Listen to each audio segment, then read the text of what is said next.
this is Jane for GameSpot. We are here with Andrian Meunier, a live producer for Assassin's Creed Revelations. Andrian, thanks for joining us. We would like to start by talking about Assassin's Creed Brotherhood multiplayer, because you worked on that as well, and we'd like to know how it was received. So as you know, Assassin's Creed Brotherhood multiplayer was our first try at multiplayer in Assassin's Creed. Our main goals were to make sure that people who played the multiplayer really felt like they were in Assassin's Creed experience.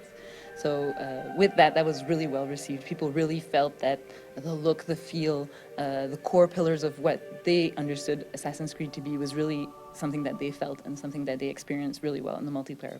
Another thing, we wanted to have unique gameplay because we feel that Assassin's Creed is very different than what's going on out there. So with the multiplayer, we had a really close multiplayer gameplay that really allows you to get into the face of your opponent, which is not something that's very common in multiplayer. Usually it's long-range weapons and things like that. You really have a more of a private one-on-one kill feel when you play the multiplayer, and that was also super well received. I think the initial feel for a lot of people were like they were thinking it was going to be sword fighting because of the type of weapons that Ezio and Altair used.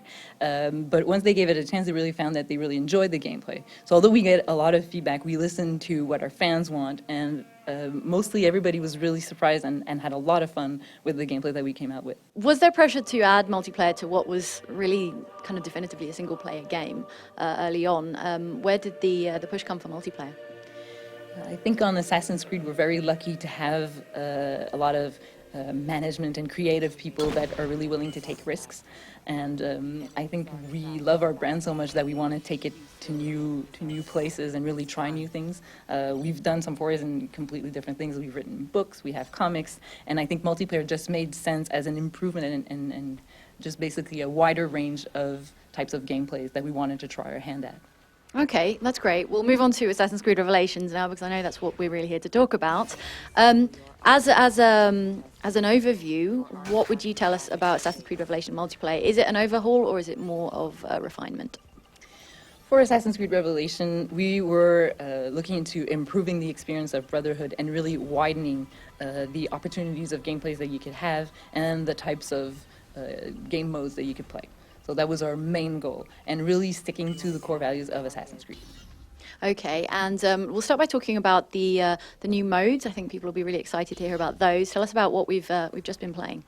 So today you discovered two new modes: Artifact Assault, which is our take on the Capture the Flag gameplay, and Deathmatch. Deathmatch allows us to really ease into the wanted gameplay, which is for us the core signature move, the signature mode of the multiplayer.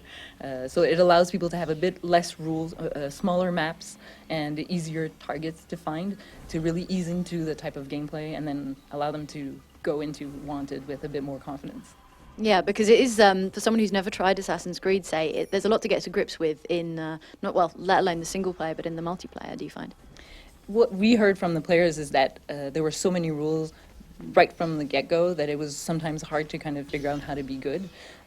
We wanted to have these players to have a chance to really try their hand at it and perfect their gameplay and really trying to wrap their minds around how they need to play and what their strategy needs to be. And adding a mode that's about just the core gameplays of the multiplayer really allows them to practice and have a lot of fun from the first time they play and get into a harder mode like Wanted. Okay, and the Capture the Flag mode is kind of at the other end of the spectrum. There's a lot of rules. Tell us about how it works.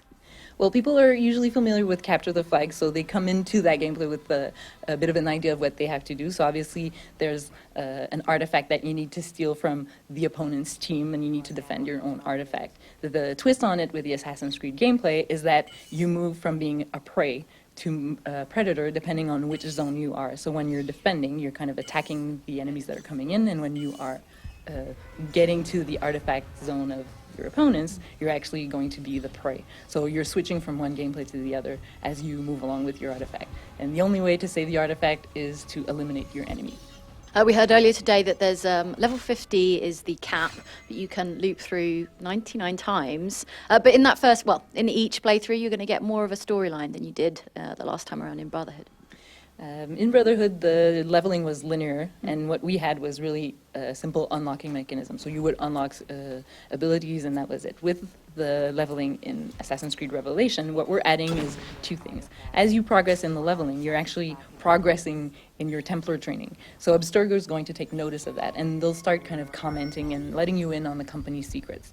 And as you go along, you'll basically find out what's going on behind the scenes at Abstergo and kind of get another look at what the Templars are doing, which is not something that we've seen a lot of with Assassin's Creed. Secondly, we have a mechanism where we'll be unlocking things for you, but we have in-game credits that are Abstergo credits that allow you to actually buy the parts that are unlocked that you want to work on. So you'll be able to choose the abilities and the customizations and the emblems that you want to unlock at the time you want to unlock them. So it allows you to progress your character as you feel you want to play it, rather than have a system that just unlocks everything for you and kind of forces your hand at really what you're evoluting towards. Okay, thanks very much, Andrian. Can you tell us again what the game's out and for which platforms, please? So Assassin's Creed Revelation is coming out on November 15th on Xbox 360, PS3, and PC. That's lovely. Thanks very much. You're welcome.